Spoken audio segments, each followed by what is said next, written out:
జై హో.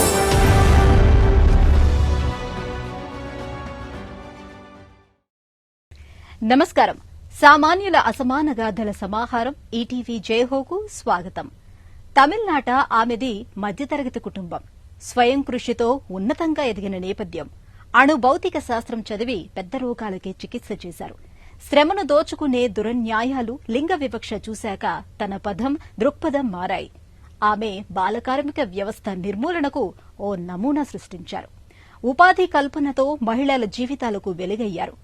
ఇక గుజరాత్లో ఓ విశ్రాంత అధికారి 7 పదుల వయసులో సామాజిక శ్రేయస్సుకు అహరహం కృషి చేస్తున్నారు. విభిన్న ప్రేరణా కథనాల జైహో మీకోసం.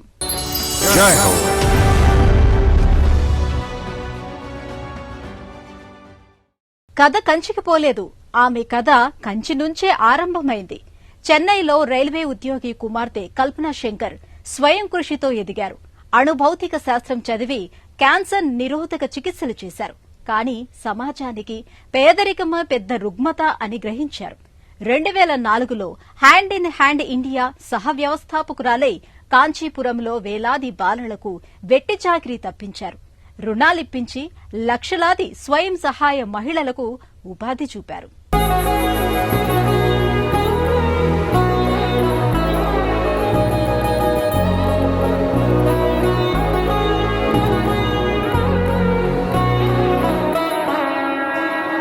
రత్నగర్భ ఈ దేశం. సుసంపన్న వనరులున్నా వీడని నీడలా వెన్నంటే పేదరికం. రాజపుండు లాంటిదే దారిద్ర్యం. అణుభౌతిక శాస్త్రవేత్త కల్పనా శంకర్ మనసు తొలిచే ఆలోచనలివి. ఆమెది మధ్యతరగతి నేపథ్యం.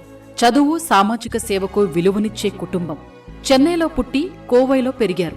మద్రాసు విశ్వవిద్యాలయంలో అణుభౌతిక శాస్త్రంలో పీహెచ్డీ. ఆమె జ్ఞానతృష్ణ నిలువనివ్వలేదు. జెండర్ స్టడీస్లో మరో పీహెచ్డీ పట్టా పుచ్చుకున్నారు. తన స్వచ్ఛంద సంస్థలు వేదికగా దేశ విదేశాల్లో బాలకార్మిక వ్యవస్థ నిర్మూలన, మహిళా సాధికారత, గ్రామీణాభివృద్ధికి బాట వేశారు.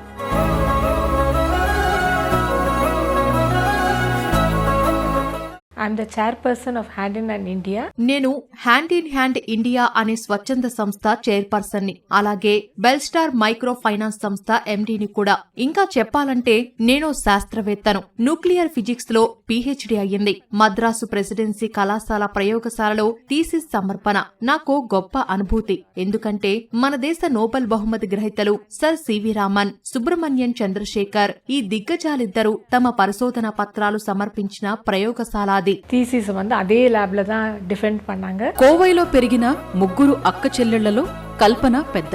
రైల్వే ఉద్యోగిగా పనిచేసిన తండ్రి తనయకు స్ఫూర్తిదాత. ఆయన తన కుమార్తెలను చదువులో ఎంతో ప్రోత్సహించారు. ఓ ఐఏఎస్ అధికారితో కల్పన వివాహమైంది. ఆయన కోయంబత్తూర్లో పనిచేస్తుండగా సమస్యలతో వచ్చే సందర్శకులతో మాట్లాడినప్పుడు వారి సమస్యలు తెలిసాయి. ఆ సమయంలోనే రెడ్ క్రాస్లో పనిచేయడంతో సామాజిక అవగాహన విస్తృతమైంది. అప్ప పేరు దండపాణి, అవరు రైల్వేలో. మా నాన్న దండపాణి, రైల్వేలో పనిచేశారు. మా అమ్మ విజయలక్ష్మి. మా తోబుట్టువులలో నేనే పెద్ద. నాన్నెప్పుడూ ఒకటే చెబుతుండేవారు, మన సంస్కృతి, సంబంధిత విశ్వాసాలను ఎన్నడూ వదిలిపెట్టవద్దనేవారు. అలాగే మహిళలు ఆర్థికంగా స్వతంత్రంగా ఉండాలని అభిలషించారు. వాల్యూస్ ఎல்லாம் విడ வேண்டாம், but at the same time நீங்க வந்து you should be financially independent అని சொல்லிட்டு. తమిళనాడు మహిళా అభివృద్ధి సంస్థలో పనిచేయడంతో డాక్టర్ కల్పన కెరీర్ ఆరంభమైంది. ఈ క్రమంలో ప్రపంచ బ్యాంకు పేదరిక నిర్మూలన కార్యక్రమాల అధికారి అయ్యారు. ఇదే సమయంలో 2002లో స్వీడన్ పారిశ్రామికవేత్త పెర్సీ బార్నెవిక్ పరిచయం ఆమె కెరీర్ను మలుపు తిప్పింది. ఆయన మార్గదర్శనంలో కల్పన వ్యవస్థాపకురాలుగా 2004లో కంచి కేంద్రంగా హ్యాండ్ ఇన్ హ్యాండ్ ఇండియా స్వచ్ఛంద సంస్థ ప్రారంభమైంది. ఉభయులు కంచిలో బాలకార్మికుల విముక్తికి పనిచేశారు.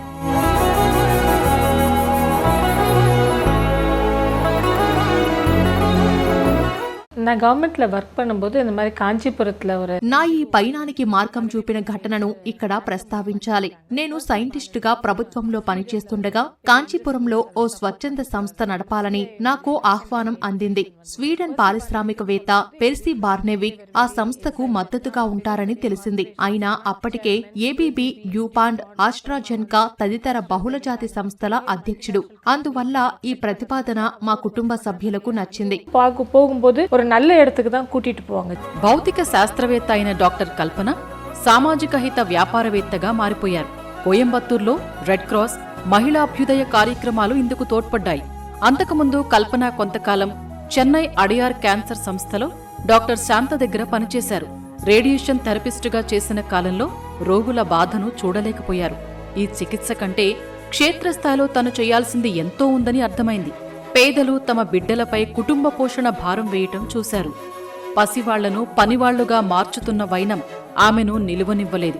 ఈ క్రమంలో ఆమె ప్రభుత్వ ఉద్యోగం వదులుకున్నారు. పేదలకు మేలు చేసే సామాజిక వ్యాపారవేత్తగా ఆమె తన పయనం ప్రారంభించారు. இப்போ ఎన్జిఓలో వర్క్ பண்ணும்போது గ్రాస్ రూట్స్ కోవైలో ఓ స్వచ్ఛంద సంస్థతో కలిసి పనిచేస్తుండగా క్షేత్రస్థాయి సమస్యలు తెలిసాయి. కేవలం 5,000 రూపాయలకు పసిబిడ్డలను తాకట్టు పెట్టే నిజం తెలిసింది. కొందరైతే కడుపులో ఉన్న బిడ్డను తాకట్టు పెట్టారని విని నిర్ఘాంతపోయాను. ఈ సమస్యకు పరిష్కారం అర్థం కాలేదు. తర్వాత కాలంలో అలాంటి 100 మంది చిన్నారులను విడిపించాం. அவங்க வந்து தறி முதலாளி கொடுத்துட்டு அந்த மாதிரி ஒரு 100 குழந்தைங்களை எடுத்துன்னு வந்தோம். బెల్ స్టార్ సూక్ష్మ రుణ సంస్థ మేనేజింగ్ డైరెక్టర్గా డాక్టర్ కల్పన మహిళల ఉపాధికి రుణాలు ఇప్పించారు. గ్రామీణ మహిళా సాధికారతకు కృషి చేశారు.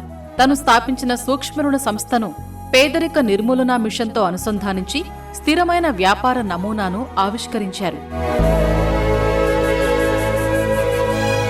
இதுதான் ஃபர்ஸ்ட் பில்லு. இப்போ ஏழ்மைக்கு అడిపడే కారణం என்னன்னு పాతీங்கன்னா మేము బాల కార్మికుల తల్లులతో ఒక బృందాన్ని ఏర్పాటు చేశాం. కోరా సిల్క్ డిజైనింగ్ కోసం చిన్నపిల్లల సన్నటి చేతివేళ్లు ఉపయోగపడతాయి. అయితే ఆ పనిని జాక్వార్డ్ మిషన్ కూడా చేస్తుంది కదా. అందువల్ల కేవలం 12% వడ్డీ రేటుతో ఆ మిషన్ ను వారికి అందించాం.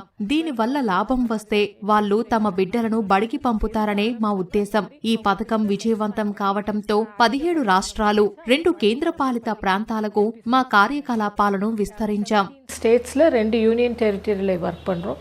இதுல ரொம்ப సంతోషం வந்து విమెన్కి మొబిలిటీ நிறைய ఇంప్రూవ్ అయ్యిருக்கு. సాంప్రదాయ కుటుంబం నుంచి వచ్చిన మహిళ తాతలు సంపాదించి ఇచ్చిన సంపదలేవీ లేవు. జ్ఞాన సంపద, దక్షత, ఆసక్తి ఆధారంగా ముందుకెళ్లారు. ఆమె చొరవతో వందలాది విద్యార్థులు పీజీ పూర్తి చేశారు. వేలాది విద్యార్థుల స్కూల్ ఫైనల్ పూర్తయింది.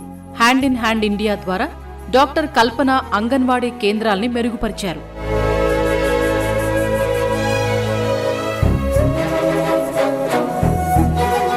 కిటతట 500 పీపుల్. మేము సాయం అందించిన మాతృమూర్తుల బిడ్డల్లో సుమారు 500 విద్యార్థులు పోస్ట్ గ్రాడ్యుయేషన్ పూర్తి చేశారు. బిడ్డలు 10th పాస్ అయితే ఆ అమ్మలకు ముందుగా ఓ ఆత్మవిశ్వాసం వస్తుంది. దాంతో వారు తమ పిల్లలను చదువులకు పంపేలా చూస్తారు. చైల్డ్ వెల్ఫేర్ కమిటీస్ సెట్ పన్ని. కోవిడ్ తర్వాత డాక్టర్ ఆమె తన స్వచ్ఛంద సంస్థ నేతృత్వంలో నైపుణ్య డిజిటల్ శిక్షణ అందించారు. ఇందువల్ల ఎందరెందరో జీవనోపాధి పొందారు. After the Covid and the skill. Covid వచ్చి వెళ్ళాక మేము నైపుణ్య శిక్షణ, డిజిటల్ శిక్షణ ఇచ్చాం. అందువల్ల వారు స్వతంత్ర జీవనం సాగిస్తున్నారు, సంపాదిస్తున్నారు. ఇది వారిలో ఆత్మవిశ్వాసం నింపుతుంది. ఇలా మేము క్రమంగా 1,00,00,000 మందికి ఉద్యోగాలు, ఉపాధి కల్పనను లక్ష్యంగా నిర్దేశించుకున్నాం. Jobs create పన్నాం. ఆమె 1.5 మిలియన్ల ఉద్యోగ అవకాశాలు సృష్టించారు. దారిద్ర్య నిర్మూలన పథకాలను విజయవంతంగా అమలు చేస్తున్న ఆమె కృషికి గుర్తింపు లభించింది. இந்த వర్క్ పన్నதுக்காக భారత ప్రభుత్వం నన్ను 3 జాతీయ పురస్కారాలతో సత్కరించింది. అంతేకాదు నాకు ప్రధానమంత్రిని కలిసే సువర్ణ అవకాశం లభించింది. ఇంకా నారీ శక్తి పురస్కార్ వచ్చింది. ఇంటర్నేషనల్ విమెన్స్ డే అన్నికి கொடுத்தாங்க.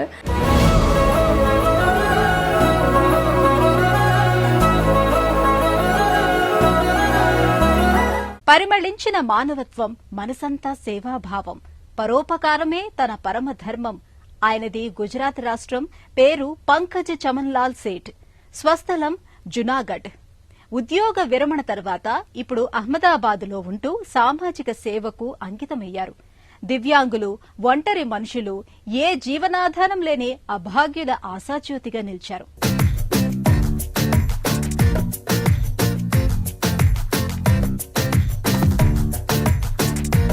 సామాజిక సేవే జీవనవేదంగా భావించే పంకజ్ చమన్లాల్ సేఠ్ సౌరాష్ట్రలోని జునాగఢ్లో పుట్టారు.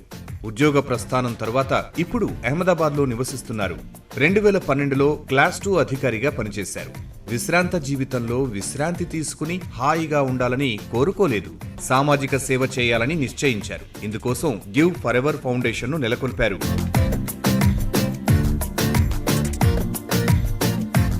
मेरा नेटिव जूनागढ़ है और जूनागढ़ के నేను జూనాగఢ్ జిల్లా జెత్పూర్ తాలూకాలో పుట్టాను. అయినా కానీ జూనాగఢ్నే నా స్వస్థలంగా భావిస్తాను. గుజరాత్ ఏర్పడ్డాక 1960లో మా కుటుంబం అహ్మదాబాద్ వచ్చేసింది. నేను బీకాం ఎల్ఎల్బీ చేశాను.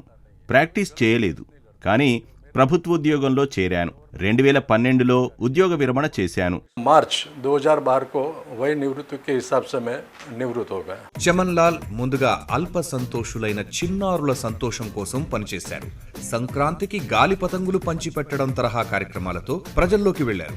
తన గివ్ ఫరెవర్ ఫౌండేషన్ పక్షాన పిల్లలు, పెద్దలు, వినికిడిలేని పిల్లలు, దివ్యాంగులు, పేద పిల్లల కోసం సాంస్కృతిక కార్యక్రమాలు నిర్వహించారు. వారిని మల్టీప్లెక్స్లు, ఆహ్లాదం కోసం పార్కులకు తీసుకెళ్లేవారు.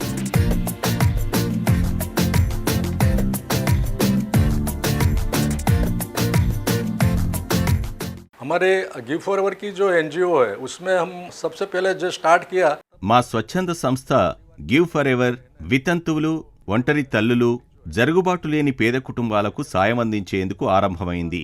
పొరుగువారు తరచుగా కొంతకాలం సాయపడతారు, తర్వాత మర్చిపోతారు. లబ్ధి పొందిన కుటుంబాలు వేదన చెందుతాయి. అందుకే అలాంటి లబ్ధిదారులను అన్వేషించాలని మా బృంద సభ్యులను కోరాం. వారిని గుర్తించి మేమే వారికి సహాయం చేయడం ఆరంభించాం. तो हम उसके शुरुआत करते हैं. तो स्टार्ट हमने उससे किया. తన సేవా కార్యక్రమాలకు వేదికగా చమన్ లాల్ 2013లో గివ్ ఫరెవర్ ఫౌండేషన్ ను స్థాపించారు. ఆదాయం ఏలని కుటుంబాలు, మురికివాడల పిల్లలు, వయోవృద్ధులకు సాయం చేసే ఉద్దేశంతో నెలకొల్పారు. సామాజిక హితం, మానవతా దృక్పథంతో ఫౌండేషన్ ఆరంభమైంది. పేదరికం నీడన ఆకలితో అలమటించే మహిళలు, చిన్నారుల సాధికారతపై తొలుత ఈ ఫౌండేషన్ దృష్టి సారించింది. गिव फॉरएवर का एक फ्यूचर एक प्लान है, हमारा एक थोड़ा सपना है. ప్రభావితం చేసే ప్రాజెక్టులతో ఉపాధి అవకాశాల విస్తరణ మా స్వప్నం. స్త్రీ పురుషులకు స్థిర ఉపాధి నమూనా ఆవిష్కరణకు మేం చురుగ్గా పనిచేస్తున్నాం. స్వరోజ్గార్ సహాయ యోజన ద్వారా వ్యక్తులు స్వావలంబన సాధించేలా సాయపడాలన్నది మా లక్ష్యం. कीजिए तो हम ये अच्छी तरह से प्रोजेक्ट चला सकते हैं. ది గివ్ ఫరెవర్ ఫౌండేషన్ మహిళా సాధికారత, లింగ సమత్వం కోసం కట్టుబడి ఉంది. సహాయ్ అనే రుణ మంజూరు కార్యక్రమంతో కుటుంబాల జీవనోపాధికి సహకరిస్తోంది. మహిళలు ఆవుల కొనుగోలు, చిన్న డైరీ వ్యాపారాలకు వీలు కల్పిస్తోంది.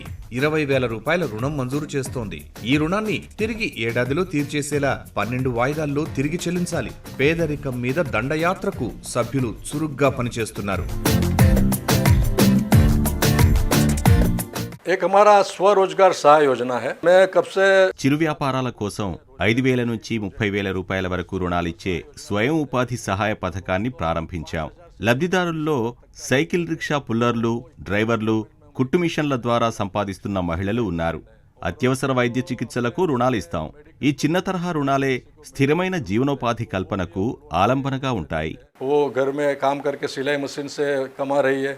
తన సేవా కార్యక్రమాలకు భావ సారూప్యం ఉన్న స్వచ్ఛంద సంస్థలైన make a difference in education foundation తో కలిసి పనిచేశారు.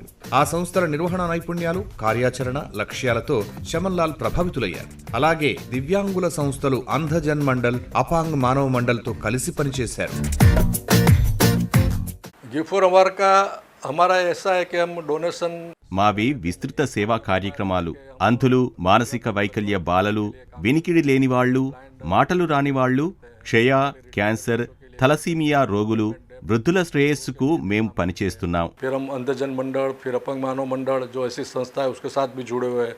చమన్ లాల్ తన ఫౌండేషన్ ఒంటి చేత్తో నిర్వహిస్తూ వేలాది మందికి ఉపాధి కల్పించి భవిష్యత్తునిచ్చారు. విరాళాలు ఇచ్చేవాళ్లు, విరాళాలు స్వీకరించే వారిని నేరుగా అనుసంధానించాలని చమన్ లాల్ ఉద్దేశం. గివ్ ఫరెవర్ ఫౌండేషన్ యువతకు స్వావలంబన కల్పిస్తుంది. गिव फॉरएवर जब हमने शुरू किया तो మా స్వచ్ఛంద సంస్థ గివ్ ఫర్ ఎవర్ ఆరంభంలో మేము సభ్యత్వ వ్యవస్థను ప్రవేశపెట్టాం. ఆధార్, ఫోటోలు, నివాస రుజువు తదితర వివరాలను సేకరిస్తాం. ధృవీకరించిన లబ్ధిదారులను మాత్రమే నమోదు చేస్తాం. అవసరమైతే వారి ఇంటికి వెళ్లి ధృవీకరించుకుంటాం. మా సంస్థలో శాశ్వత సభ్యుల సంఖ్య 200. భావసారూప్య సంస్థలతో సంబంధాలుంటాయి. మేమిప్పటిదాకా 25,000 లబ్ధిదారుల జీవితాల్లో వెలుగు నింపాం. 1000 के ऊपर हो सकता है कि इतना हमने सबको बेनिफिट दिया है.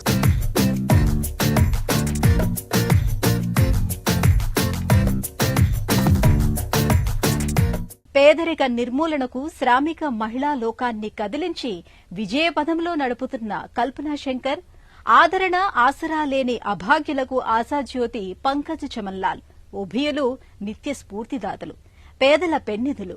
మరిన్ని కథనాలతో వచ్చే వారం జైహోలో మళ్లీ కలుద్దాం. నమస్కారం.